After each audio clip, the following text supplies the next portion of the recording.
busy things going on. You go launch April 11th.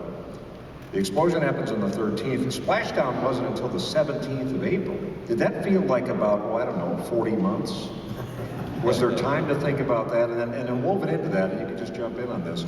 Was there time for thoughts? We know you weren't scared because you're all heroic. I understand that. But thoughts of home, not family. What was happening there? Because there were moments where you had to take a breath, both on the ground and on the mission. Yeah, sort of a sideline funny story about a little different context. First time we got time to take a breath was after we got the lunar module through that power up and got the platform changed. Jack Lausma was still on the console at the time.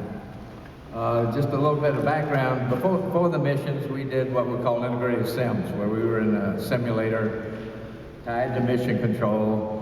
There was a group behind the scenes that formed scenario scripts for each of these where they imported failures, and they took great glee if they made us or mission control look bad in these training sessions. I'm talking about hundreds, thousands of hours of these simulations getting ready for the mission. Well, about the time we got this breather, Jack quipped online, and I think went by everybody. He just said, this is a heck of a sim. The circumstances we were in. But no, I have to say, I think the basic question was, do we think we'd get back? I felt all along we had a shot to get to entry.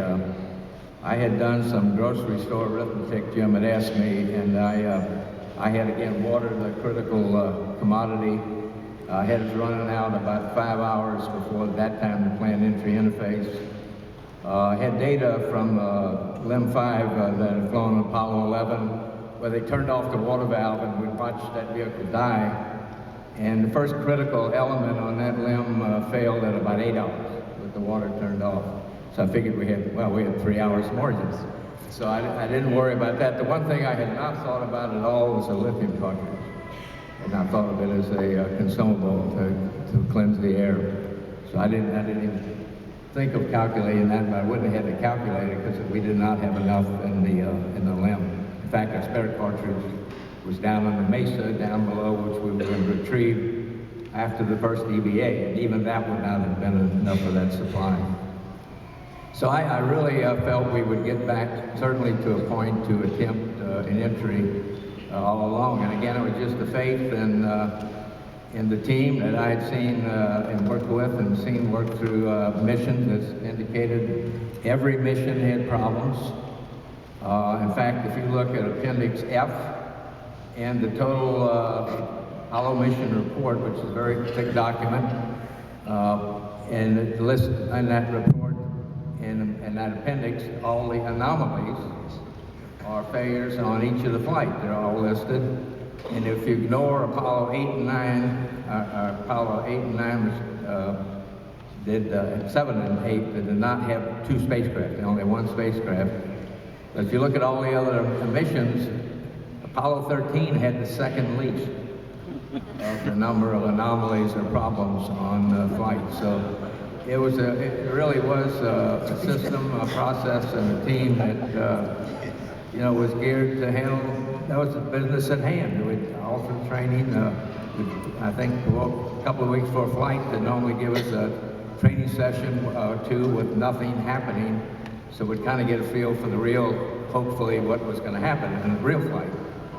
And so that was the business at hand, was dealing with problems. Captain Lovell, you seemed surprised that it was such a nearly flawless flight. We might have had fewer anomalies, but the ones we had were much more crisis management. There's one other thing I thought I'd tell you. One was kind of interesting. We took off on April 11th. Jack Swigert was put on just, a couple days before. He worked hard to make sure he could be qualified to go. We took off and we're all settled down. We're on our way now. We've already started on our way to the moon. And it dawned on Jack that he didn't pay his income tax. And he looked at us and he says, I'm in deep trouble. He says, I forgot to pay my income tax and it's due on the 14th or the 15th. And finally, we passed that down to the control center. They looked at that, and they finally got the president to say, well, you're out of the country, you got an extension.